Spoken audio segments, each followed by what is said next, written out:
वर्षों पहले जब पूरी पृथ्वी पर असुरों के अत्याचार से त्राही त्राही मची थी, उसी समय असुरों के राजा हिरण्यकश्यप की पत्नी कयाधु ने पुत्र को जन्म दिया, जिसका नाम प्रहलाद था। प्रहलाद भगवान विष्णु का बहुत बड़ा भक्त था, मगर उसका पिता हिरण्यकश्यप बहुत घमंडी और दुराचारी था। वो खुद से बढ़कर किसी को भी नहीं मानता था। एक दिन हिरण्यकश्यप अपने मंत्रियों के साथ सभा में बैठा हुआ था। उसी समय प्रहलाद भी वहाँ आए। प्रहलाद को देखकर हिरण्यकश्यप ने अपने बेटे को अपनी गोद में बैठा लिया और प्यार दुलार करने लगा। बेटा, तुमने अब तक अपने गुरुजी से बहुत सीख लिया है। उनमें से कुछ अच्छी बातें जरा मुझे भी सुनाओ। पिताजी, जो सब जगह स्थित है, मैं उस भगवान को प्रणाम करता हूँ। प्रहलाद के मुंह से भगवान का नाम सुनकर उसके पिता हिरण्यकश्यप को बहुत क्रोध आता है। बेटा प्रहलाद, तुम मेरे रहते हुए और कौन से भगवान को प्रणाम कर रहे हो? इस जगत में तो मैं ही सबसे शक्तिशाली और महान हूँ। नहीं पिताजी, इस संसार में सबसे महान और शक्तिशाली भगवान विष्णु है। वही इस संसार के रचयिता है। उनके सिवाय संसार में दूसरा कोई नहीं है। ये सुनकर हिरण्यकश्यप की आंखें क्रोध से लाल हो उठीं। उसने कांपते हुए होठों से प्रहलाद के गुरु को वहाँ बुलवाया। अरे गुरुजी, ये क्या? आपने मेरे पुत्र को मेरे ही शत्रु की पूजा अर्चना करने की शिक्षा कैसे दे दी? दैत्यराज, आप गुस्सा मत होइए, क्योंकि आपका पुत्र मेरी सिखाई हुई बातें नहीं कह रहा है।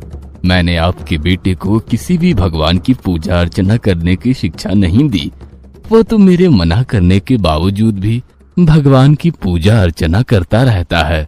गुरु शुक्राचार्य की ऐसी बातें सुनकर हिरण्यकश्यप को विश्वास नहीं हुआ। बेटा प्रहलाद, बताओ, तुम्हें ये शिक्षा किसने दी है? तुम्हारे गुरुजी कहते हैं कि मैंने तो ऐसा उपदेश दिया ही नहीं है। पिताजी, हृदय में स्थित भगवान विष्णु ही तो सारे जगत के उपदेशक है। उनको छोड़कर और कौन किसी को कुछ सिखा सकता है? अरे मूर्ख, जिस विष्णु की तू स्तुति कर रहा है, वो मेरे सामने कौन है? मेरे रहते हुए कौन भगवान कहा जा सकता है? हाँ, अब से तुम कान खोलकर सुन लो कि तुम्हारे मुंह से भगवान का नाम नहीं आना चाहिए।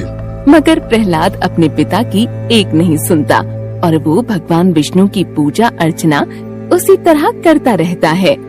इस तरह हिरण्यकश्यप के लाख समझाने पर भी प्रहलाद का भक्ति भाव भगवान के प्रति कम नहीं होता।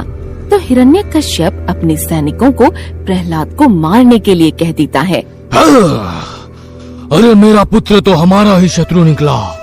अब इसके जीने से हमें कोई लाभ नहीं है, क्योंकि ये तो एक दिन अपने कुल का नाश करने वाला हो जाएगा। इसके लिए अब इसको तुम लोग मार डालो। फिर हिरण्यकश्यप की आज्ञा पाकर उसके सैनिक प्रहलाद को कई तरह से मारने की कोशिश करती हैं, मगर वे सभी नाकाम रहते हैं। फिर उन सैनिकों ने प्रहलाद पर अनेक प्रकार के अस्त्र शस्त्रों से आघात किए, पर प्रहलाद को कुछ नहीं हुआ। उन्होंने प्रहलाद के हाथ पैर बांधकर समुद्र में डाल दिया, पर प्रहलाद फिर भी बच गए। फिर उन सब ने प्रहलाद को अनेकों विषैले सांपों से डसवाया, लेकिन प्रहलाद तो शांत भाव से खड़ा रहा। सारे सर्प चले गए। एक बार उसे पर्वत शिखर से गिराया गया, पर भगवान की कृपा से प्रहलाद को कुछ भी नहीं हुआ। सिपाहियों, प्रहलाद को पागल हाथी के सामने छोड़ दो, वह हाथी से मार देगा। सिपाही प्रहलाद को पकड़ कर ले गए और उसे पागल हाथी के सामने छोड़ दिया गया। प्रहलाद हाथ जोड़कर भगवान का स्मरण करते हुए खड़े रहे। पागल हाथी ने उन्हें सूंड में उठाया और अपनी पीठ पर बिठा दिया। जब प्रहलाद को मारने के सब तरह के प्रयास नाकाम रहे, तो हिरण्यकश्यप को बहुत क्रोध आया। इस बार उसने अपने बेटे प्रहलाद को मारने के लिए अपनी बहन होलिका को मदद के लिए बुलवाया। बहन होलिका, मैं अपने बेटे से बहुत परेशान हूँ, क्योंकि मेरा अपना बेटा ही आगे चलकर हमारे वंश का विनाशकारी बनने वाला है। इसलिए मैं उसको जान से मरवाना चाहता हूँ। मगर मेरी अब तक की सारी कोशिशें नाकाम रही। क्या तुम उसे मारने में मेरी कुछ मदद कर सकती हो? भैया, अगर ऐसा है तो आप बिल्कुल निश्चिंत रहिए, क्योंकि इस बार प्रहलाद को मरने से कोई नहीं बचा सकता। मैं उसको आग में जलाकर राख कर दूंगी। इस बार वो आग की लपटों से किसी भी हालत में नहीं बच पाएगा। हिरण्यकश्यप की बहन होलिका को भगवान शंकर से एक वरदान में एक ऐसी चादर मिली थी जिसको ओढ़ने के बाद उस पर आग का कोई भी प्रभाव नहीं होता था। एक दिन होलिका प्रहलाद को मारने के लिए वही चादर ओढ़कर प्रहलाद को अपनी गोद में लेकर आग में बैठ गई। मगर भगवान की कृपा से चादर ओढ़कर प्रहलाद को लेकर बैठने वाली होलिका स्वयं अग्नि में जलकर राख हो गई और प्रहलाद का अग्नि में कुछ नहीं बिगड़ा। वह मुस्कुराता हुआ हाथ जोड़कर बाहर आ गया। अपनी बहन के मर जाने के बाद हिरण्यकश्यप के होठ क्रोध के मारे फड़फड़ाने लगे। वो प्रहलाद के इस भक्ति भाव से बहुत परेशान हो गया था और उसे किसी भी तरह किसी भी हाल में मार देना चाहता था। एक दिन हिरण्यकश्यप ने सभा बुलाई। उस सभा में हिरण्यकश्यप ने अपने बेटे प्रहलाद को भी बुलवाया और उसे खंभे से बांध दिया। अरे दुष्ट, तू हर समय जिसकी भक्ति और गुणगान करता रहता है वो तुम्हारा भगवान कहाँ है? पिताजी, मेरे वो भगवान तो हर जगह स्थित है। अच्छा, तो तेरे भगवान मुझे क्यों नहीं दिखाई दे रहे हैं? हाँ पिताजी, मगर मुझे तो मेरे भगवान इस खंभे में भी दिखाई दे रहे हैं। प्रहलाद की ऐसी बातें सुनकर हिरण्यकश्यप को बहुत गुस्सा आता है और वो खुद को संभाल नहीं सका और गुस्से से हाथ में तलवार लेकर सिंहासन से कूद पड़ा और जाकर उस खंभे में तेजी से घूंसा मारा। उसके घूंसा मारते ही एक बहुत ही भयानक शब्द सुनाई दिया और उस खंभे को तोड़कर भगवान विष्णु नरसिंह के रूप में बाहर आ गए। ये भगवान का नरसिंह रूप बहुत ही भयानक था।